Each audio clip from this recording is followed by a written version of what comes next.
শোনানো যাবে না। আজকে দিনও দেখেন 5 মিনিটের আজানের উপরে ইখতিলাফ রয়েছে। বছরে একবার কি দুবার ঈদের নামাজ যদি শহর এলাকায় রাস্তায় পড়া হয় তার উপরে আপত্তি হচ্ছে। এ যুবকেরা, তরুণেরা, ওই সময়তে সাহাবা হুজুরদের মধ্যে যারা গোপনে গোপনে আমার রাসূলুল্লাহর হাতে হাত দিয়ে ঈমানে নূরের কলেমা পড়েছিল, তিনাদের উপরে কত জুলম হয়েছিল। গরম মরুভূমির বালির উপরে শুইয়ে দিয়ে বুকের উপরে ভারী পাথর চাপিয়ে দিয়েছে। চাপিয়ে দিয়ে বলতে লেগেছে, মুহাম্মদ রাসূলকে ছেড়ে দে, আল্লাহকে ছেড়ে দে, না হয় তোদেরকে জানে মেরে দেওয়া হবে।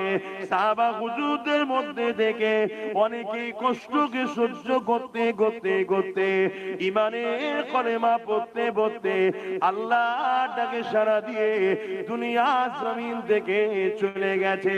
আবার অনেক সাহাবারা এত কষ্ট সহ্য করেছে, তথাপি কষ্ট সহ্য করে ধৈর্য ধরেছে। পরবর্তীতে আল্লাহ পাক ওই সাহাবাদেরকে গাজীর সম্মান দিয়েছে।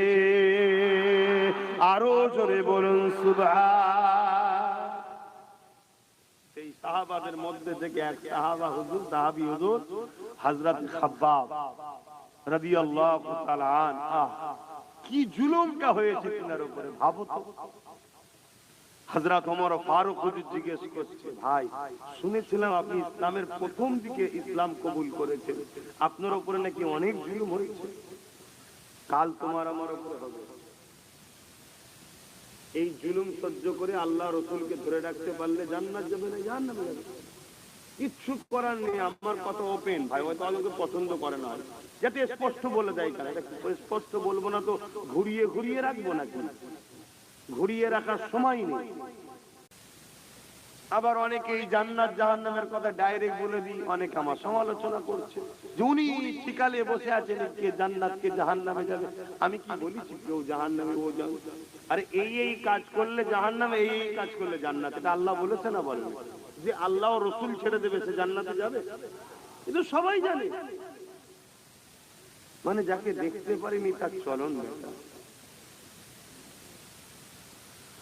আল্লাহ নবী সাহাবী হযরত খাব্বাব রাদিয়াল্লাহু তাআলা আনকে ফারুক আযম জিজ্ঞাসা করেছে, ও ভাই খাব্বাব, শুনেছি আপনি ইসলামের প্রথম দিকে ঈমানের কলেমা পড়েছে, ভাই আপনাকে একটু জানতে চাই কি রকম জুলুম আপনার উপরে হয়েছে।